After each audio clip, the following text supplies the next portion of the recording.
Cup ಗೆದ್ಕೊಂಡು ಆಚೆ ಬಂದು ಹನುಮಂತರವರು ಅವರ ಒಂದು ಫಸ್ಟ್ ರಿಯಾಕ್ಷನ್ ಯಾವ ರೀತಿ ಇತ್ತು ಏನೆಲ್ಲ ಹೇಳಿದ್ರು ನೋಡೋಣ. ಸಬ್ಸ್ಕ್ರೈಬ್ ಮಾಡಿದವರೆ ನೋಡ್ತಾ ಇದ್ರೆ ಸಬ್ಸ್ಕ್ರೈಬ್ ಮಾಡಿ ಬೆಲ್ ಐಕಾನ್ ಕೂಡ ಆನ್ ಮಾಡ್ಕೊಳ್ಳಿ. ವಿಡಿಯೋ ಕೆಳಗೆ ಬ್ಲಾಕ್ ಬ್ರೌನ್ ಸಬ್ಸ್ಕ್ರೈಬ್ ಇದೆ. ಹನುಮಂತರವರು ಬಿಗ್ ಬಾಸ್ ಟ್ರೋಫಿನ ಹಿಡ್ಕೊಂಡು ಕೊನೆಯದಾಗಿ ಆಚೆ ಬರ್ತಾರೆ. ಬಟ್ ಅದಕ್ಕಿಂತ ಮುಂಚೆ ಮೊದಲು ಸುದೀಪ್ ಸರ್ ಅವರು ಆಚೆ ಹೋಗ್ತಾರೆ. ನಂತರ ಎಲ್ಲ ಸ್ಪರ್ಧಿಗಳು ಕೂಡ ಕಾರ್ ಮೂಲಕ ತೆರಳುತ್ತಾ ಇದ್ರು.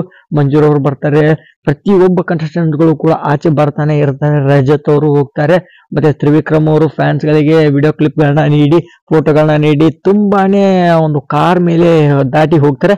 ಬಟ್ ಕೊನೆಯದಾಗಿ ನಮ್ಮ ಹನುಮಂತರವರು ಬರ್ತಾರೆ. ತುಂಬಾನೇ ಜನಸಾಗರ ಹನುಮಂತ ಅವರ ಒಂದು ಕಾರಿನ ಸುತ್ತಮುತ್ತ ತುಂಬಿ ತೂರ್ಕಾಡ್ತಾ ಇದ್ರು. ಪೊಲೀಸರಿಗೆ ಅದನ್ನ ಒಂದು ಜನಗಳನ್ನ ಕಂಟ್ರೋಲ್ ಮಾಡೋದೇ ದೊಡ್ಡ ಕೆಲಸ ಆಗೋಗಿತ್ತು. ಅಷ್ಟೊಂದು ಜನ ತುಂಬಿದ್ರು. ಬಟ್ ಅವರ ಒಂದು ಫಸ್ಟ್ ರಿಯಾಕ್ಷನ್ ತುಂಬಾ ಖುಷಿಯಾಗಿ ಯಾವುದೇ ಒಂದು ಮೈಕ್ ಮುಂದೆ ಮಾತಾಡ್ಲಿಲ್ಲ ಅಥವಾ ಯಾವುದೇ ಕ್ಯಾಮ್ರಾ ಮುಂದೆ ಮಾತಾಡ್ಲಿಲ್ಲ.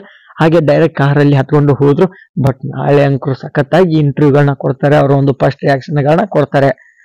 ನೋಡೋಣ, ನಮ್ಮ ಚಾನಲ್ ಕೂಡ ಆದಷ್ಟು ಬೇಗ ಅವ್ರ ಬಗ್ಗೆ ವಿಡಿಯೋಗಳು ಬರ್ತಾನೆ ಇರುತ್ತೆ, ಕಾಯ್ತಾರಿ. ಮತ್ತೆ ಇದ್ರ ಬಗ್ಗೆ ಒಂದು ಅನಿಸಿಕೆ ಅಭಿಪ್ರಾಯ, ಈ ಒಂದು ವಿಡಿಯೋ ಬಗ್ಗೆ ನಿಮ್ಮ ಅನಿಸಿಕೆ ಅಭಿಪ್ರಾಯ ಕಮೆಂಟ್ ಮಾಡಿ. ಸಬ್ಸ್ಕ್ರೈಬ್ ಮಾಡಿಲ್ಲ ಅಂದ್ರೆ ದಯವಿಟ್ಟು ಚಾನಲ್ ಸಬ್ಸ್ಕ್ರೈಬ್ ಮಾಡಿ ಸಪೋರ್ಟ್ ಮಾಡಿ. Thank you all.